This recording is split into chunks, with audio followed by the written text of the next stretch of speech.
The hallway footsteps. It happened during my sophomore year of high school.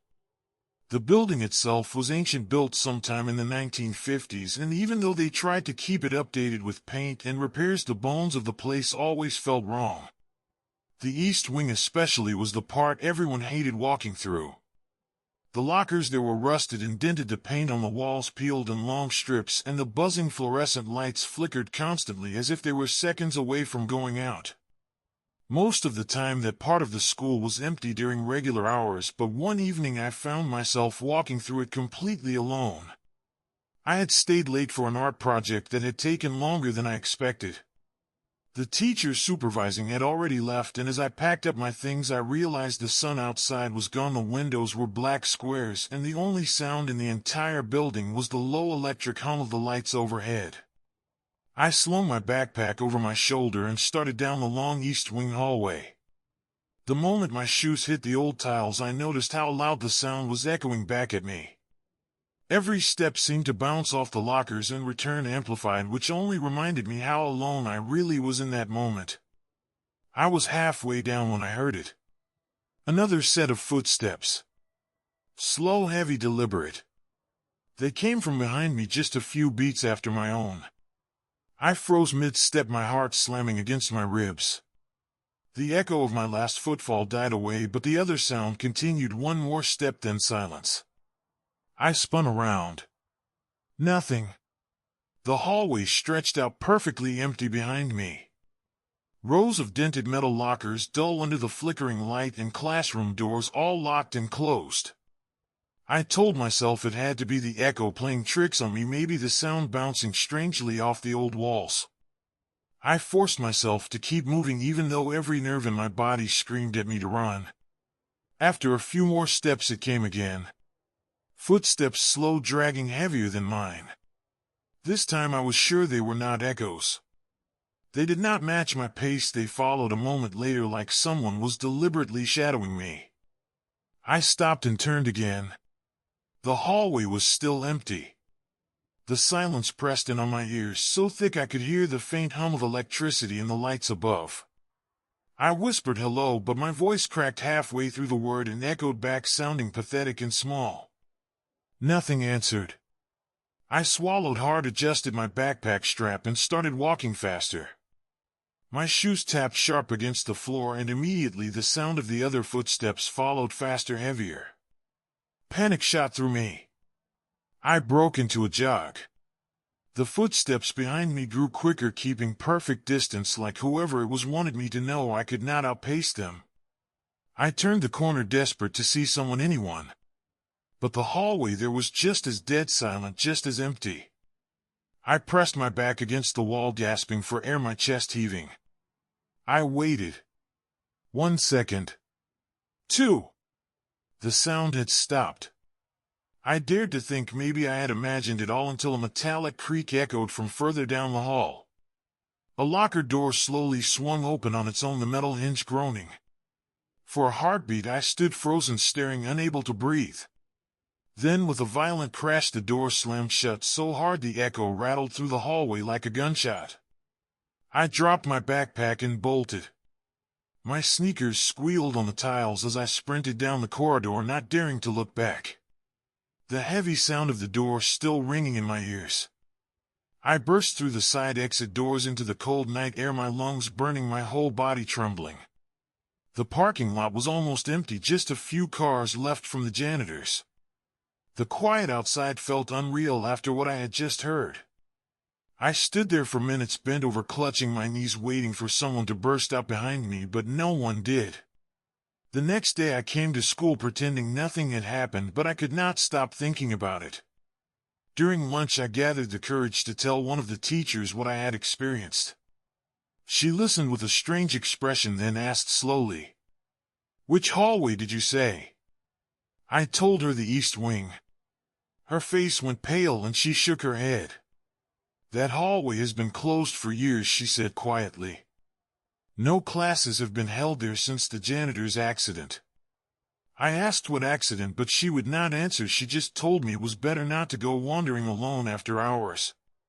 I never stayed late again. But every time I pass that wing I feel the same chill crawl up my spine. And sometimes if the hall is quiet enough I swear I can still hear those dragging footsteps following just a few beats behind my own. The classroom lights. It was winter break of my junior year. Our high school was technically closed, but since I was part of the drama club, the teacher had given us permission to rehearse in the auditorium a few times during the break. Most of the building was dark except the main hall and the big stage where a few of us practiced lines under the spotlight. That evening everyone left early except me. I had stayed behind to look for my notebook, which I thought I left in one of the classrooms. The building felt completely different when it was nearly empty. No voices, no laughter, no doors slamming, just long hollow corridors lit by a few dim ceiling lights. I went upstairs to the second floor and found the classroom I thought I had been in earlier. When I opened the door, the smell of dust hit me immediately. The room was freezing, the heat must have been turned off for the break. Rows of desks sat perfectly still in the gloom, and the chalkboard had faint white scribbles from months earlier. I stepped inside and started looking around. That was when the overhead lights flickered once and went out, leaving me in pitch black. At first I thought the power had just cut out. But a second later the lights came back on one by one in a strange sequence from the back of the classroom to the front, as if someone was flipping the switches individually. I stood frozen, my pulse hammering in my ears. The door behind me creaked shut on its own. "Hello," I said, my voice trembling. The only answer was the hum of the fluorescent bulbs. I slowly walked to the front row desk, searching for my notebook. I bent down to peek under one of the seats, and in the corner of my eye I caught movement at the very back of the classroom. A shape standing in the last row, perfectly still, as though it had been there the entire time. My heart stopped.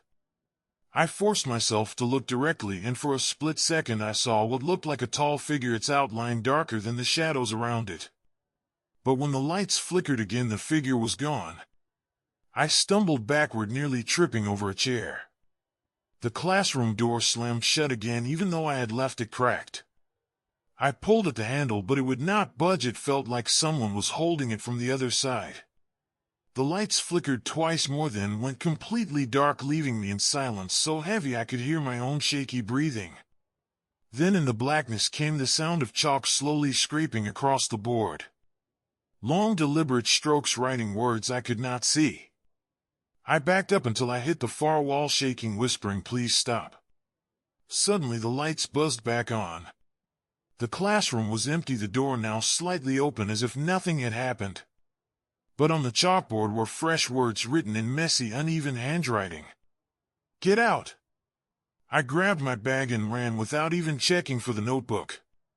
To this day I have no idea if anyone else had a key to that classroom during break.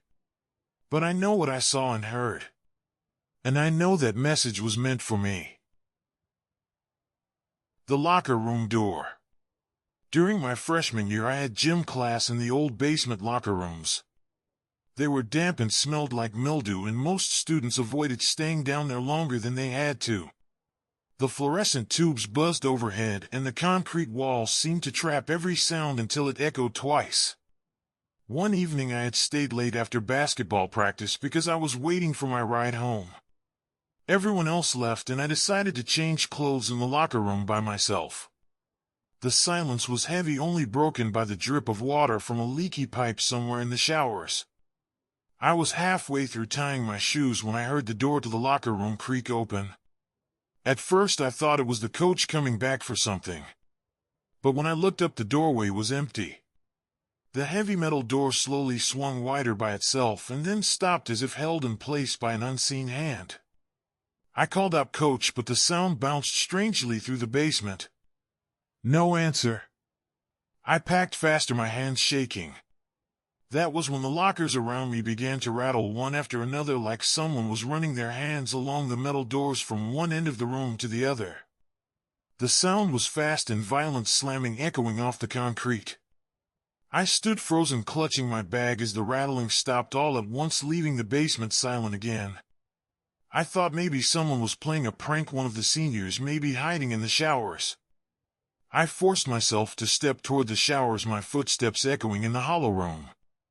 The air grew colder with each step until I could see my own breath fogging in front of me. The shower room was empty, but in the farthest stall the door was closed. I hesitated, then reached out and pushed it open. Nothing. Just dripping water and the smell of rust. I turned back toward the locker room, ready to grab my things and leave, when the heavy door slammed shut so hard the floor shook. The lights flickered overhead, and I heard footsteps on the other side of the door, slow, heavy, pacing back and forth as if someone was waiting right outside. I pressed myself against the wall, hardly breathing.